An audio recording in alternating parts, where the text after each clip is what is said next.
Thank you for downloading this Council on Foreign Relations video.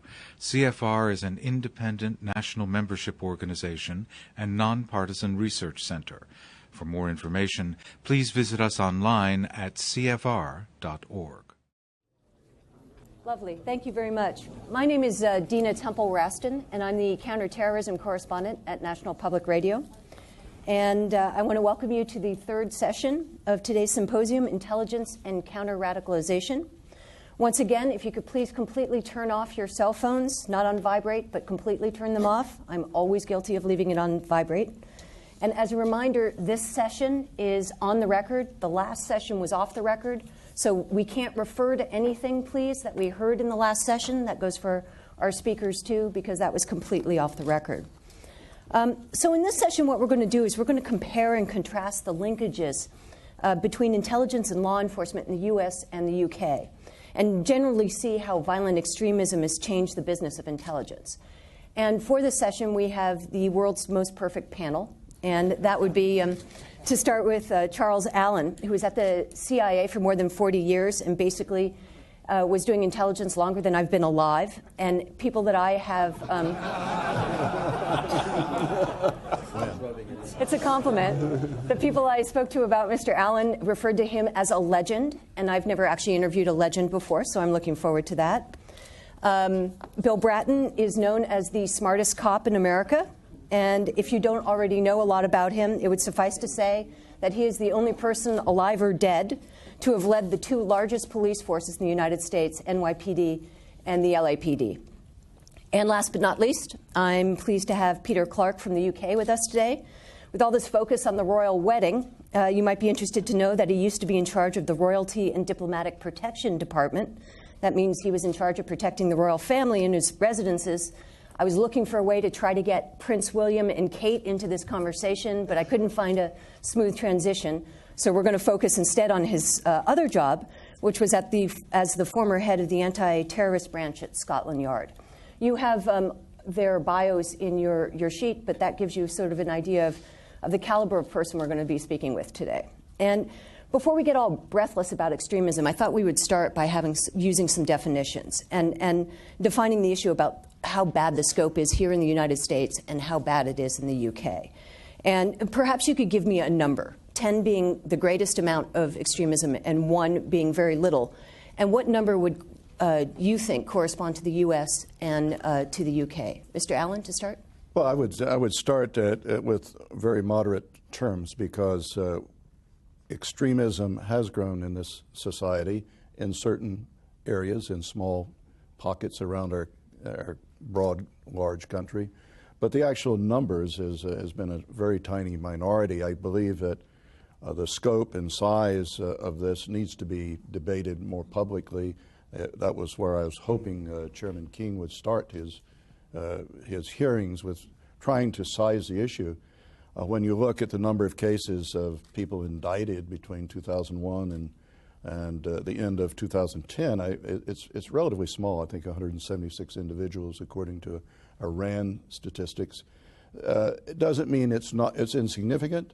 It grew. In 2009, 2010, we had about 35 cases. But we only averaged between 2001 and 2008 about 4 cases a year. I think that's pretty small. And how much growth has occurred, I don't think we have a good handle, and I think that's one of the disconnects that I believe that we have to address in the future. How about you, Mr. Bratton? If you were to put it on a 1 to 10 basis, where are we?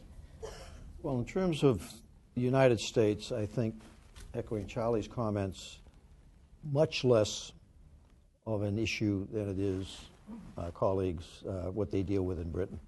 The briefings I'd receive when I'd go over there and meet with the Met, it was frightening to me in the sense of all that they were dealing with, and Peter can speak much more to that. And at the same time, with what I thought to be a very significant set of issues versus what we were dealing with in the United States, and my city, Los Angeles, and prior to that, New York, that there seemed to be less public concern and focus on the issue than here in the United States, with what seemed to be a much smaller problem in terms of both actual cases as well as the unknown, which is what's going on out there that we don't know about. Mm-hmm. So more breathless here is what you're saying, even though there's less. There's I think, almost in some respects, much more public attention to the issue here, and maybe that's because of some of the limitations that the British press have relative to what they can report on relative to these cases, versus here the ability to keep churning it up even after the incident during all the various aspects of the investigation, the court case. Mm-hmm. We like that about here. I'm actually. sure you do. And Mr. Clark, how about you? I don't think I can put a number on it, but if the question is it serious and enduring in the United Kingdom, I'd say absolutely yes. Our last security minister before the Baroness was an admiral, and he once described himself as a simple sailor. So I suppose I'm a simple policeman. And I tend to think of this in terms of criminality. When we're analysing criminals, what do we say? Do they have the motive, the means, and the opportunity to commit their crimes? So if we think of this terrorism in the similar way, do they have the motive? Well, question, have any of the underpinning issues giving rise to a sense of grievance gone away? My analysis is no. Do they have the means? Yes. We've seen in the UK very low tech, very low cost attacks, 52 people killed by the kitchen sink bomb makers. Do they have the opportunities? Well, yes, of course, because in any open society there are vulnerabilities, but also the opportunities that arise in terms of radicalization. We often talk about ungoverned spaces being fertile breeding ground. Well, my view is that we have internal ungoverned spaces. And in particular, those ungoverned spaces are in universities, in mosques, and in prisons. And I don't think we're anywhere near yet addressing these issues yet. The government has been putting out guidance, for instance, to the further education sector, and there has been pushback about this. Recently, a spokesman for the Association of Teachers and Lecturers in the UK said that more monitoring was a bad thing, in essence, and it's not for the educational authorities to police. Well, if it's not for the educational authorities, who is it for? So is there a role for intelligence and law enforcement within the further education establishment? Hugely controversial, but these are issues that need to be debated very openly and honestly.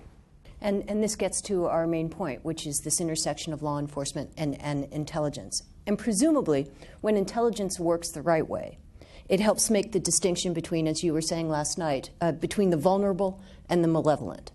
So that's what I wanted to talk about a little bit today.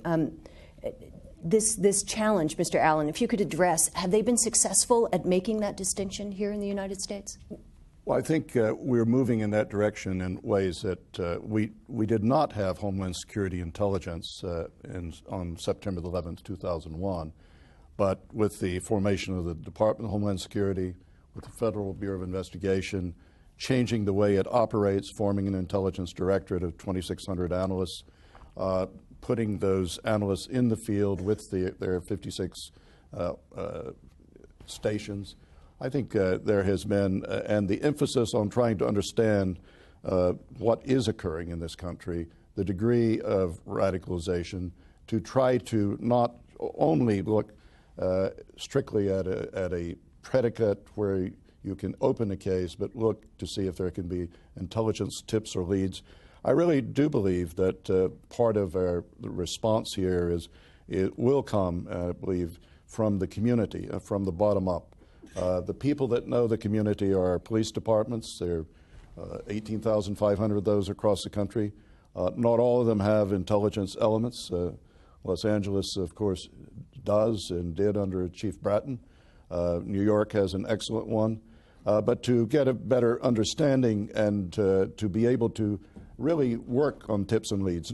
The police departments in our country are very diverse. They sort of reflect the neighborhoods where they do their work. And I just believe that we're in the early stages of blending intelligence and law enforcement.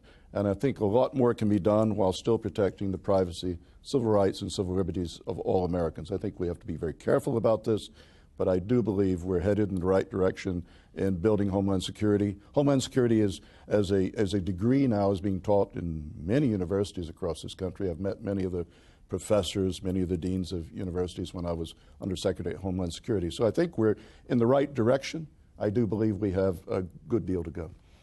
I think everybody agrees, Chief Bratton, that the key component here is outreach to Muslim communities. Can you talk a little bit about what's working, what's not working, what you think we should be doing? Sure. Charlie talked about the blending of intelligence with law enforcement, with policing.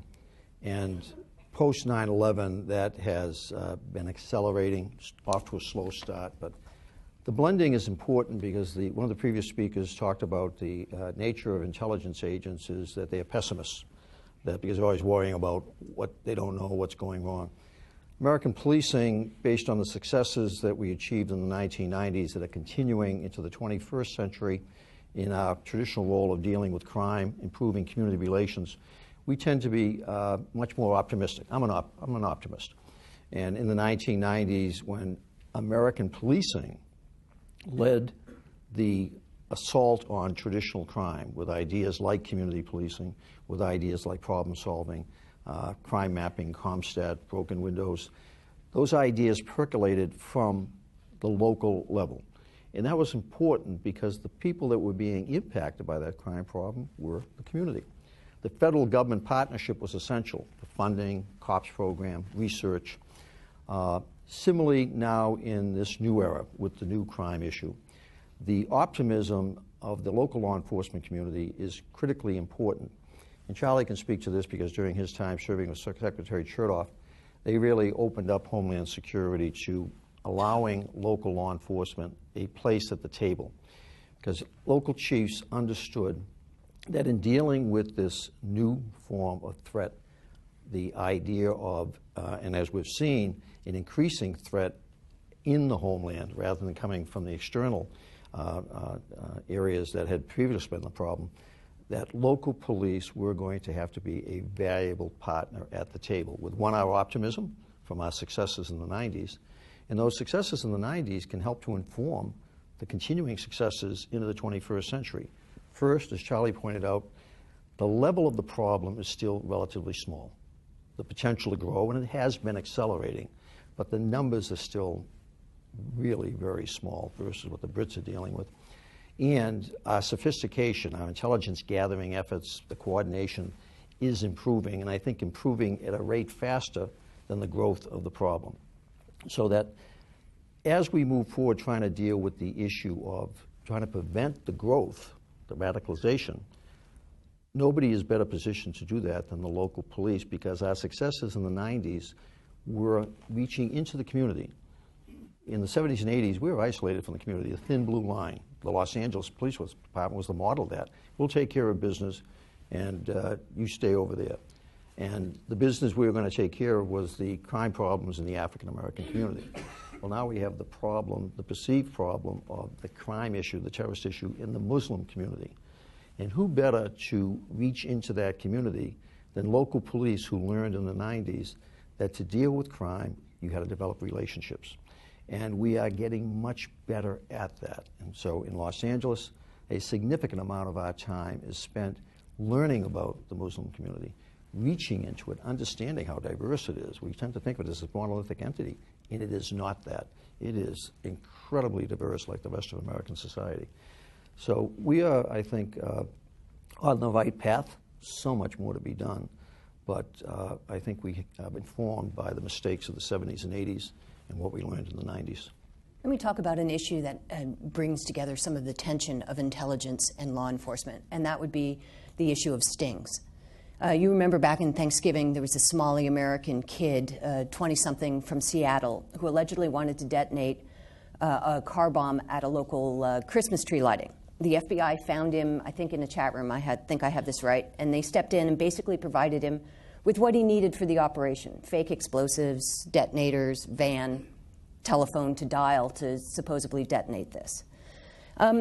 Depending on which side of the fence you're on, some people see this as entrapment, some people see this as good police work.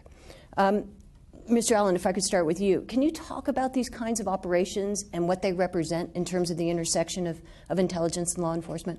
Well, I'm an intelligence officer, not a law enforcement officer, but the FBI, I believe, has been very careful in the way it operates when it comes to the stings. There's been a small number of them, hasn't been a large number of them.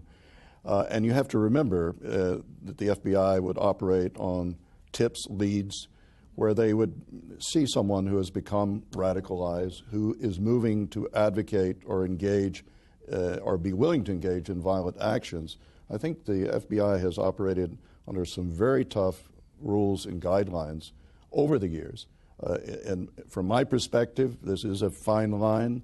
As an intelligence officer, it's something that is a little foreign to me, but I believe in this case that the FBI, working with the Department of Justice, has handled this, I think, quite well. And the numbers are not great, but you've got to remember there's one thing here, and that's the intent. The intent in a number of cases, and we had a couple after Abdul Muttalib was tried to blow up the plane in Detroit. We had a couple of sting operations that were brought to closure by the Bureau.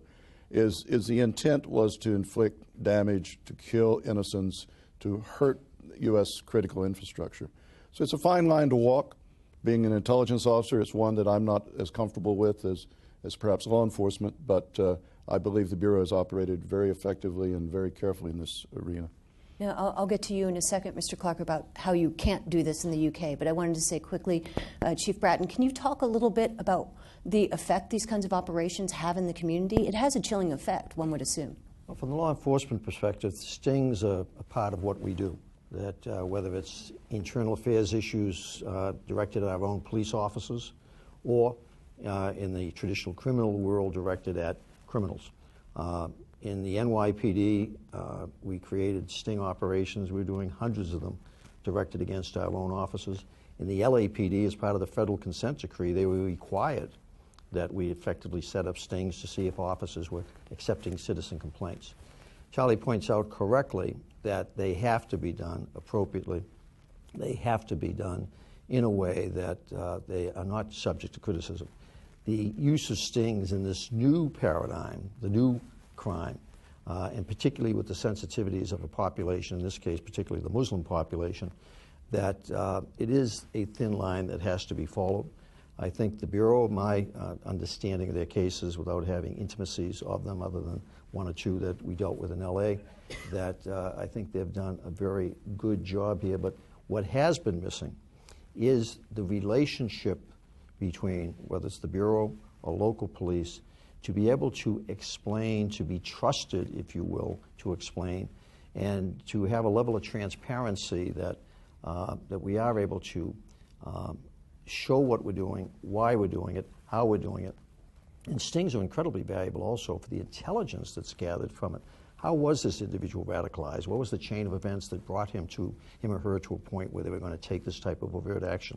Are there others out there that are involved?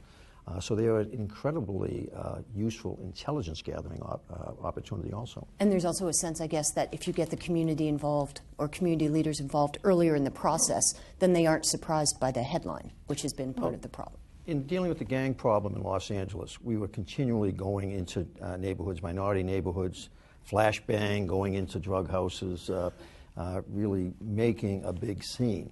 And the neighbors would come out and they would be concerned because the traditional police response was, go away. What we changed was basically we would go in and we would go into the whole group of community service officers. As we were finishing up the action, those officers were working through the neighborhood. This is why we're here. Here's the complaints we received about this drug activity, this violence associated with this house. We're responding to your issues and concerns. So that's where American policing began to learn to basically be inclusive rather than exclusive. Instead of just saying to people, go away, instead, come here, let me tell you what we're doing, why we're here, what we're doing. You may all remember the movie Chinatown, and everybody always thinks the last line in that movie in Chinatown, this is Chinatown, Jake. The last line in that movie was the lieutenant turning around to the crowd and saying, get off the streets. Well, that's effectively the way we police. Get off the streets. Instead, come here, let me tell you what's going on, why we're here. And that's what needs to change. And Mr. Clark, can you talk a little bit about how this doesn't happen in the UK and why? Well, it's not quite true to say it doesn't happen because we have conducted some operations, not many, about 2 that I can recall over the last 6 or 7 years, where undercover officers have been used. But the parameters of what is permissible within the UK law is very different from what it is here in the United States. But I think the important thing is that we've tried to use the criminal trial process as a means of showing the objectivity and integrity of the counter-terrorist effort in the United Kingdom. And the intelligence community has had a huge part to play in that. And I think MI5 deserve a huge amount of credit for the way in which they've moved into the evidential arena and worked incredibly closely with the police service, looking for evidential opportunities, because the openness of the criminal trial process has been a means of demonstrating to communities what we're trying to do on their behalf. I think with the sting operation, and indeed with any operation which moves you upstream, and usually this is done on the grounds of public safety, there is an issue around perception within communities. And certainly it's been expressed by some that thought crime is something for which people are being punished. And indeed, there are some aspects of some UK legislation glorifying terrorism, for instance, which I found confusing, let alone everybody else, what it actually means. So I think it's very important that we are very careful about what perceptions we generate when we carry out certain types of operation. But in broad terms, certainly in the UK, it would not be permissible to run an operation where the objective was to find how far somebody would be prepared to go given the opportunity. Which makes it very different from the United States. Makes it very different from the United States. Okay. May I add a point on this? Please. We were behind back in 2008 with the Somali community in this country, and we had a lot of meetings. I remember a meeting on Veterans Day at the White House, just trying to get our arms around it with the FBI, with intelligence agencies, and I think we did that fairly effectively. And one of the things I think is very important to remember that in places like St. Paul, Minneapolis, St. Paul, we found that the local communities, the parents started reaching out to the Bureau some, but also to the local police in a major ways. So I think something that can be very positive sometimes when a sting operation is executed, we do find that the communities do respond if we do the policing the way Chief Bratton just described. Well, now we're going to invite some audience members to join the discussion. If you could please wait for the microphone and speak directly into it, and stand, state your name and your affiliation. And if we could keep those questions as concise as possible, that would be great. And one other reminder, anything that you learned an hour ago from the last session, please don't refer to it in your questions. Yes, sir, in front here. Please wait for the microphone. John Gannon from BAE Systems, formerly of the U.S. intelligence community, and a terrific panel. Really appreciate your very thoughtful comments. We heard this morning something we've heard frequently from our own government, and that is that the threat is from Islamic extremism, not from Islam. But that's hardly an endorsement of Islam. And I think the way that gets translated down to, in some cases, to local law enforcement is, well, they're not all bad. But you have to figure out who the good ones are and the bad guys are. But when you look at a strategy for intelligence collection or for investigation, how do you deal with, is it a religious issue? If it's Islamic extremism, that's religion. But is it religion? Is it ideology? Is it politically driven? Or is it simply criminal activity? Because that would seem to me to be an issue for how you develop a collection system where you go to collect. Same thing with investigations. So what, is it religion we're talking about, or is it ideology, or what is it when we talk about the radical threat that we're facing? I look on it not as religion, John, but I look on it as extremism, the manifestations of which is political Islamism, which it's very hard for local police and local law enforcement to understand that. I really do believe that this is where a lot of work has to be done. There are instructors. I sent people out to talk about these issues. We had a whole Office of Civil Rights, Civil Liberties, Dan Sutherland, who really held the round tables in all major cities, continues to do so under the National Counterterrorism Center. These things are very effective, but if we confuse Islam with what is occurring with those who are advocating violent, what I call Islamic extremism, ideological extremism, then we get confused. And I think there's a lot of confusion across the country. Some of it on both sides of the spectrum, politically here in this country, which seems to fuel this kind of, I think, misconception. I think from an intelligence perspective at Homeland Security, we worked extremely hard with Secretary Chertoff to get this right. We even put out a brochure which looked at political terminology and the care with which we should use certain languages, our language very carefully, and we did this. I believe, though, we have a very major task to work with state and local governments, with our fusion centers, there are 72 of them, to start explaining this in a more articulate way as part of intelligence training. We don't have an easy and immediate answer on how to do this, but we are in the right direction. The new Undersecretary who took my position very much is concerned about this and is working very closely with Secretary Napolitano and others on these issues. But I'll turn to Chief Bratton. I know he has a lot more ideas on this than I do. I think this is where we can really learn from the past and both the successes and failures. The 70s, 80s, I came into policing in 1970. The whole issue of crime beginning its upward spiral for the next 20 some odd years. And so much of that crime was within the African American community, the bulk of it committed against the African American community. But the idea of policing, a lot of what went on in policing and LAPD in particular, was literally an occupying force in Los Angeles and almost at war with the African American community when the issue was really particularly the gang component located in that community. Some 20,000, a huge number, but in a population of well over 1 million. And the policy of policing at that time was really one of staying apart from the community. And it wasn't until the late 80s, 90s where the concept of community policing, with its 3 elements, partnership, problem solving, prevention, where we began to change. The partnership wasn't just with the alphabet agencies, the FBI, DEA, being able to utilize their skills and their RICO statutes, but most importantly, the idea of measuring our success by reaching into that African American community, the leadership, understanding the diverse aspects of it, and separating the problem portion of that population, the gang population, from that, and focusing on that group, but talking with and listening to. And some of our actions were controversial. For example, several years ago, we began to work very actively with gang interventionists. My rank and file cops didn't want anything to do with them because they saw them as gangbangers who were literally basically just deceiving us by appearing to go straight. But in the African American and Latino communities, these were their fathers, their sons, their brothers, who they felt the police were not supporting their efforts to go straight.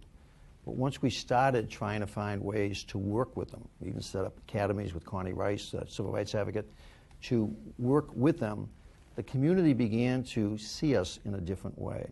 Similarly with the issue you raised about religion, if we are going to demonize a whole group of people because of their religion, when it's a small group that are trying to use that religion to inspire their own purposes, then we're going to lose. And that's why the efforts to understand that community is so essential, because quite frankly, we really don't. Up until 9/11 and coming back into policing, I couldn't have told you the difference between a Shia or Sunni. Muslims, I thought they were all alike. And now we understand clearly they are not. There are many sects and beliefs. So a long-winded answer to that, but let's learn from the past, the successes and the failures. And we failed in the 70s and 80s, in the 90s, and now into the 21st century, we're beginning to succeed. A lot of that can work with this issue. So you think some of the things that you learned in trying to stop gangs will actually be applicable to this? Definitely, Okay. definitely.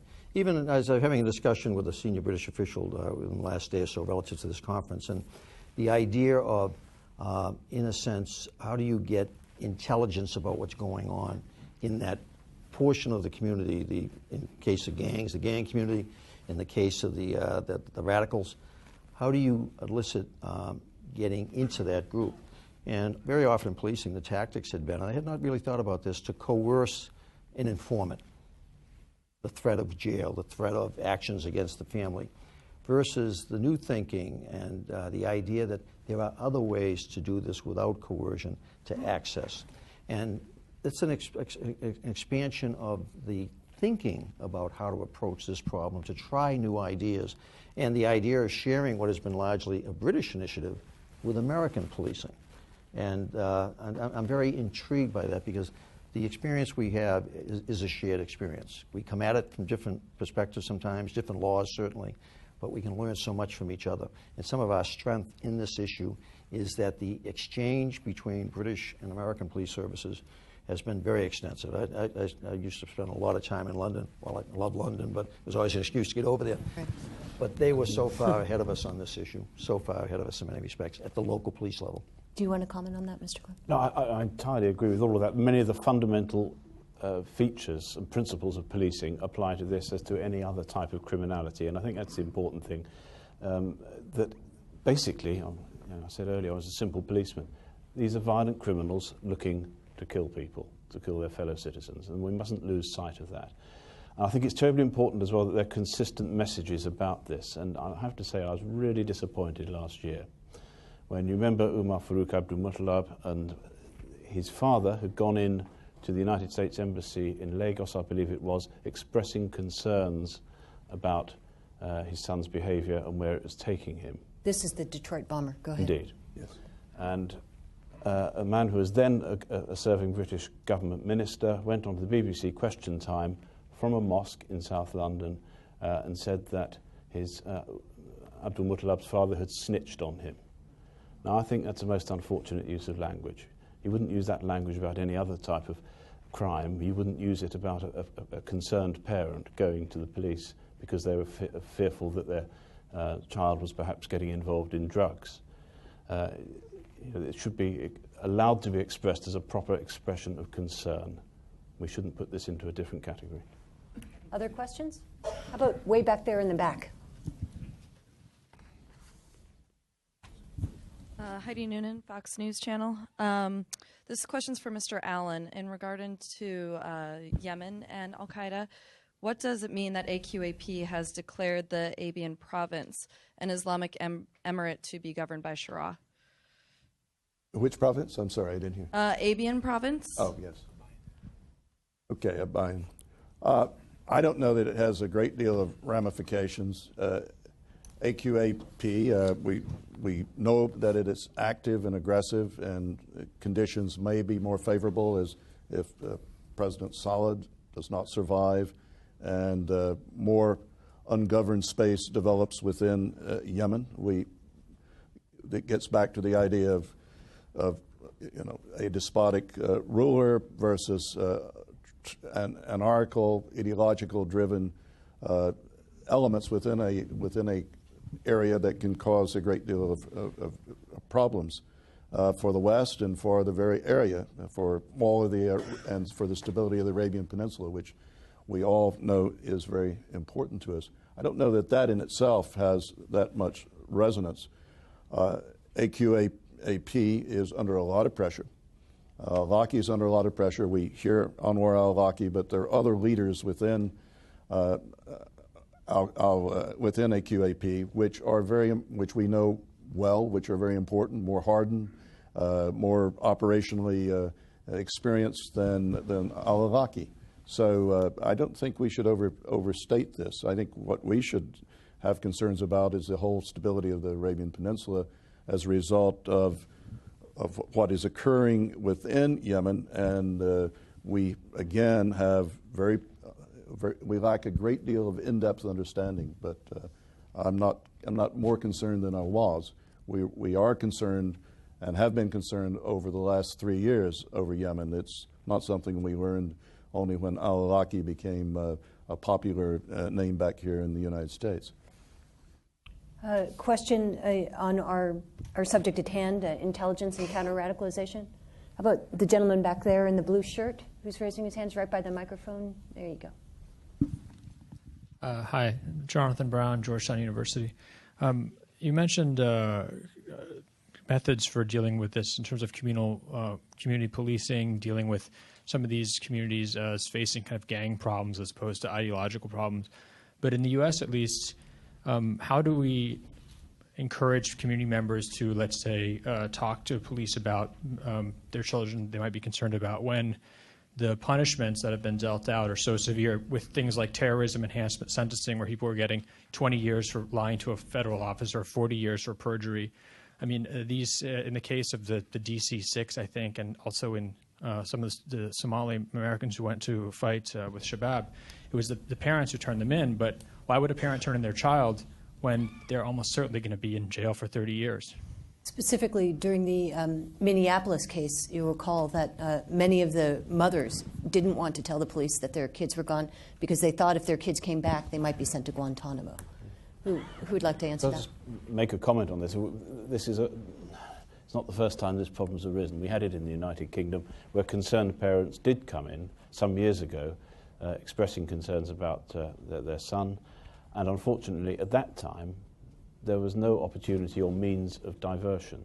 And so this young person ended up inappropriately, I think, within the criminal justice system, which is why I think it's so important now that initiatives such as the Channel Project are nurtured, funded, and allowed to grow. There has to be a means of keeping people, if they are vulnerable as opposed to malevolent, the expression we used earlier, if they are vulnerable as opposed to malevolent, if possible, keeping them out of the criminal justice system for the very reasons you just articulated. So you give them other things to do? Is that essentially make new friends for them? Is that what happens? When you talk about diversion, I just wonder if you can explain what that is. Well, diversion, look, if somebody came to you and said, we're concerned about our child, we think they're possibly getting involved in drugs, there are many, many ways of dealing with that, with trying to prevent a young person going down that particular route. A few years ago, there were none at all in terms of the problem we're talking about today. Now there are some, but I think we need to probably develop them, and there are people in this audience who will be speaking this afternoon who are far more qualified to say what the range of potential opportunities are in this respect than me. Okay. Other questions? Yes, here in front, please. Rita Hauser, one big difference between the UK and the US is gun control. And the availability of weapons here is very well known.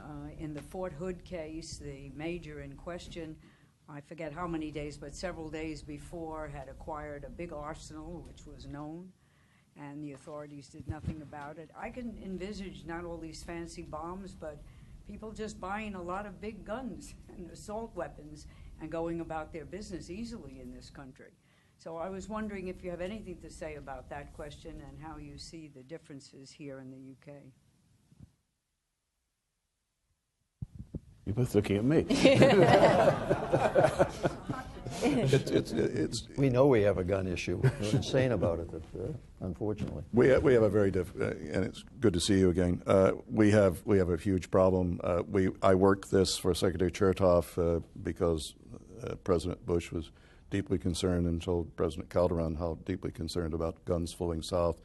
There is a lot of work going on within, not only within normal law enforcement, but with the law enforcement arms of the operating components of the Department of Homeland Security, because a vast amount of guns, as you know, flow south into Mexico, and our ability to detect and prevent that is limited. But yes, the availability of guns, I don't think, but I don't think it's going to necessarily add or subtract from what is occurring here as far as a growth of Islamic extremism. I think the two, yes, may converge in certain ways, but fundamentally that's not the issue. The issue is how to scope, size, and determine how best to influence and change attitudes, because we found certain communities that arrived here in the last 10 or 15 years in the United States are not nearly as well assimilated as those who arrived in the 60s and 70s. I've met a lot of those Muslim leaders who are well-educated, lawyers, doctors, really great individuals, great intellectuals. Secretary Chertoff sent me out to meet these people, and we had a tremendous dialogue. But it's some of our newer immigrant communities who feel very much alienated. They're self-segregated into various communities. There's where I don't believe the federal government has the answer. Not the department, not the Department of Justice either. I think it has to come from community-led outreach and community-led policing. That's the reason I think what Chief Bratton outlined is given our federal system of government, which is very different from the UK, I think that's the way we have to operate in the future. But guns, we know, have been a problem in a variety of criminal ways, and it certainly could be a factor here, but it's not a driving factor in my mind. And what is actually amazing, considering that we have 300 million firearms in the country, enough to give every infant to grandmother in the country their own weapon, that there is not more terrorist-related violence, because the spontaneity of it, as with the colonel at Fort Hood, it's so easy for somebody that's become radicalized, but the penchant for developing the bombs, that is much more complicated, takes more time, allows us more opportunity to detect and prevent it, versus with the firearm, so much of our violence and the recent violence directed against police officers in this country the last couple of months is the ready availability and a person that snaps for whatever reason. So we're very fortunate. We've often wondered why there were not many more terrorist-inspired shooting incidents. This portion of the country was terrorized when those two men were going up and down the Washington Beltway sniping. That literally they shut the economy down here for a month till they were arrested. So we've never been able to figure that out. But fortunately, since they do have the penchant for building bombs, it gives us more opportunity to detect and prevent it before it actually occurs. Just because I want to do front and back of the room. The gentleman in the red tie there in the back, please. Jonathan Stevenson, Naval War College. Could you bring the mic a little closer? Sure. Is this better? A little bit. Mr. Clark, I thought very evocatively and incisively characterized universities, mosques, and prisons as internal, ungoverned spaces that were, particularly vulnerable to radicalization. And I wondered if either Mr. Allen or Chief Bratton thought that prisons, mosques, and universities in the United States, now bearing in mind that the U.S. doesn't have as intense a radicalization problem as the U.K., whether those places also were relatively fertile grounds for radicalizations compared to some others. Certainly prisons, we know that for a certainty. We had a major case in California while I was chief out there that an imam in one of the state prisons was basically training people to go out, rob gas stations and CVS stores for the intent to raise money to buy more weapons to then assault army recruiting stations and Jewish synagogues. So we had a first-hand example of that. The California prison system has a lot of their intelligence gathering efforts focused on that area of concern. NYPD has developed phenomenal capabilities in that area. The issue of institutions of higher learning, New York Times Magazine a week ago Sunday had a major piece on an individual that, I'm sorry, his name eludes me, about being at one of those universities and teaching and the dilemma and the issues around that. And then thirdly, the issue of the mosques, that the reality is that unfortunately some of those mosques may in fact be centers for that type of radicalization. And the difficulty for law enforcement, the difficulty for the community is, in a sense, how to deal with that. Prisons, the easiest. Educational institutions and mosques, much more difficult. The thin lines that you can fall off are so difficult. Yes, actually, this gentleman here, please, in the blue shirt. Thank you. Clark Irvin with the Aspen Institute. I actually had a related question to that for Mr. Clark largely. How would one propose to govern mosques and universities in particular, I think prisons is a different case, in a way that's duly protective of civil rights and civil liberties? Is that possible, and if so, how in your judgment? If I knew the answer to that, I very much doubt I'd be sitting here. But it is hugely difficult, and there are no simple answers to this. But I think what we need to do is to have an honest and open debate about it, at least, and I think that's lacking at the moment. And I think earlier today we heard about the need to keep politics out of this, and I think that is an important thing. For many, many years, counterterrorism in the UK was actually characterised by a cross-party consensus. That broke down in 2005 because of some legislation that was going through Parliament and proved to be controversial, and it split. The debate split on party lines. And the whole discussion then about the balance between security and liberty then split on party lines. And as a result, and that hasn't yet got back onto an even keel. It became an election issue, And there's now legislation again going through Parliament supposedly redressing the balance. We do need to get the politics out of this, and only then, I think, can we move forward to have a sensible discussion about these really difficult areas that you mentioned. I don't have the answer. This gentleman here, please. Thank you, George Folsom. My question relates to transnational cooperation on intelligence and law enforcement.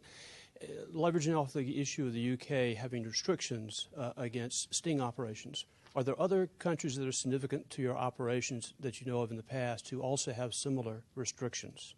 For example, like Australia or France or Germany or Spain, for example? From an intelligence perspective, I can't recall this issue coming up.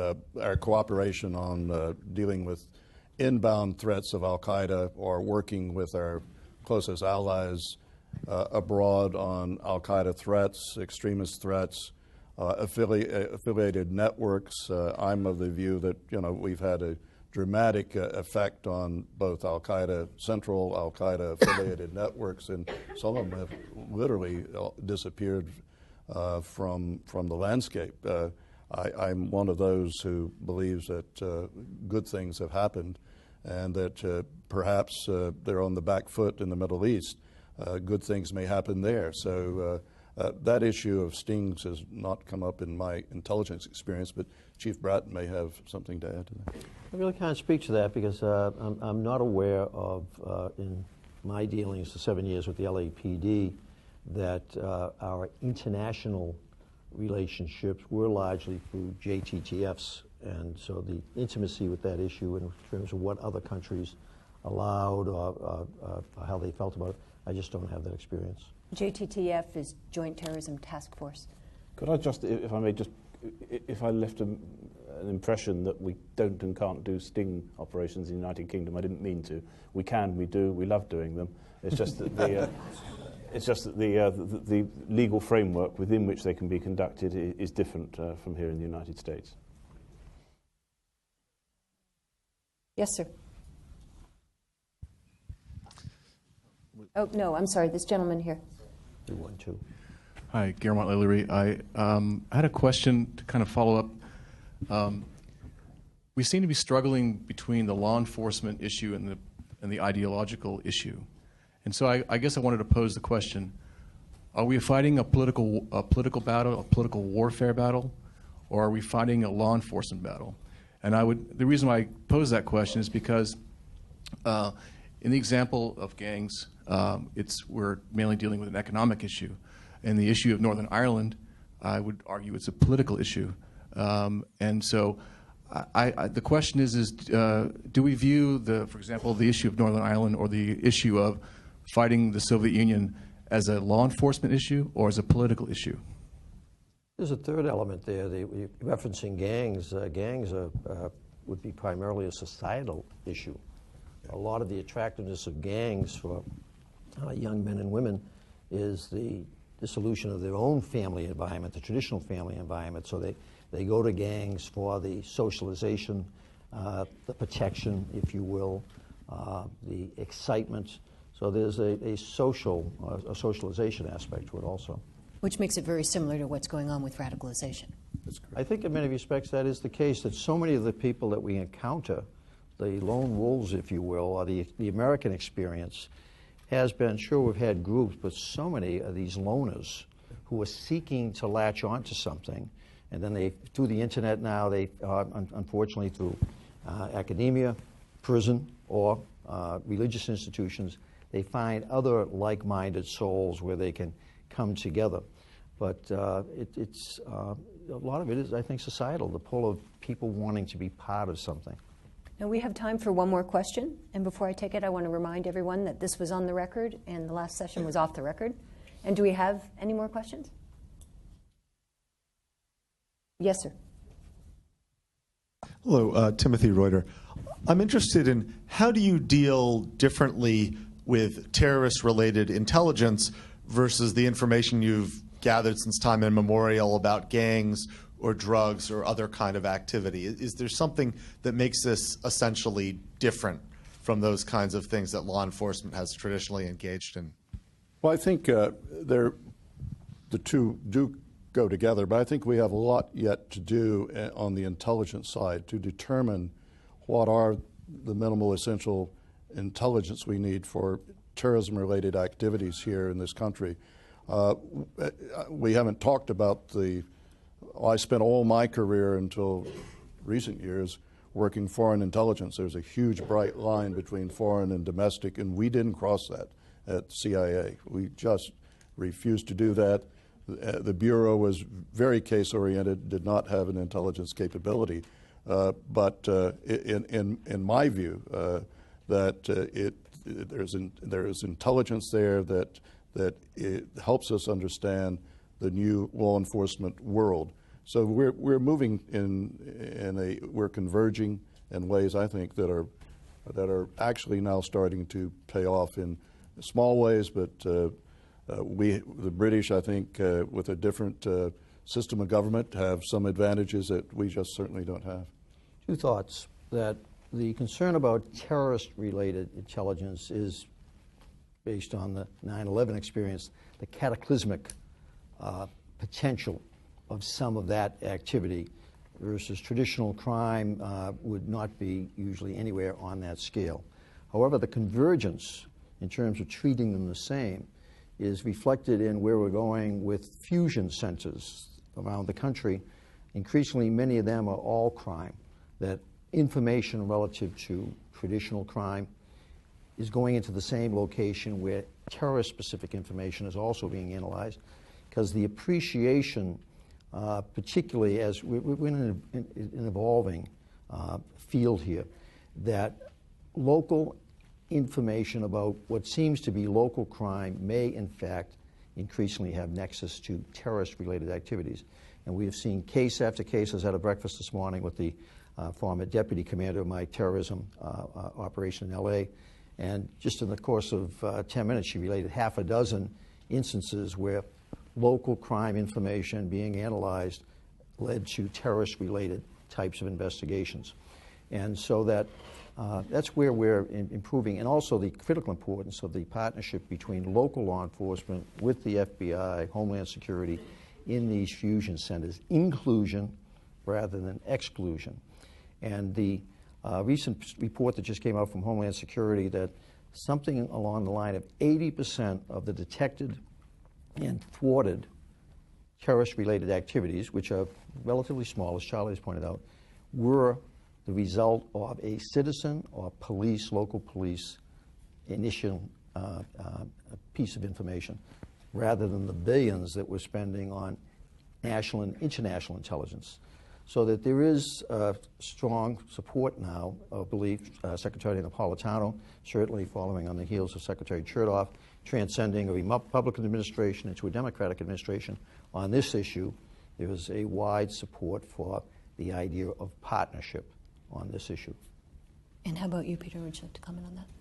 Yeah, there is a great difference between, if you like, ordinary decent criminal intelligence and intelligence relating to terrorism in the UK, because the statutory lead for counter-terrorist intelligence sits with the security service, which means that the police investigator doesn't have the same freedom of action as he or she would do, as I say, in a normal decent criminal case.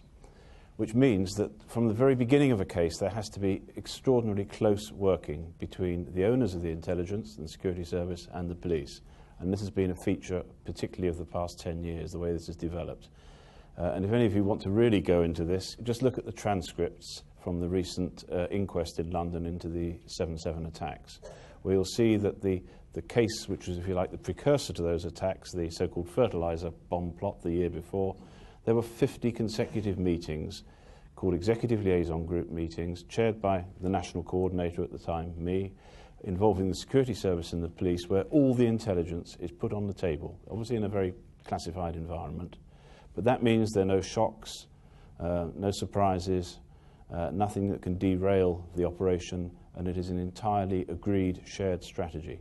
And that has been a feature of what we've tried to do over the years, and to make sure that the intelligence is properly handled, properly protected where it has to be, but also as much as possible is available evidentially to support the prosecutions, which I talked about earlier, which are so important in demonstrating what it is we're trying to do. And in the United States, we're not there yet. I couldn't say that. I don't think we are, but we are evolving and moving, and again, going back to Secretary Chertoff's time, and Charlie was involved in this in terms of allowing local police into the room, sit at the table, and for a while we were below the salt, the British expression, but eventually we were allowed the salt, and so we're not there yet. There's still a lot of tensions, and the heaven that you just described, where everybody puts it all on the table, I don't think, Charlie, we're there yet. But, not totally there, but it's night and day from where it was even 3-4 years ago. We do information sharing at federal, state, and local. We have Ambassador McNamara here, who played a key role for the President in the Office of the Director of National Intelligence. He sort of helped us through a lot of issues and processes.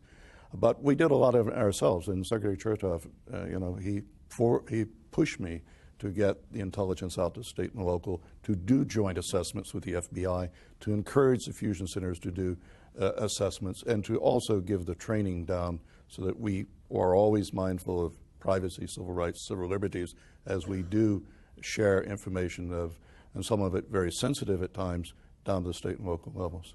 Wonderful. Thank you so much for being here, gentlemen. Thank you. Thank you for watching this Council on Foreign Relations video. For additional audio, video, and transcripts of CFR meetings, as well as expert analysis of international news, please visit us online at cfr.org.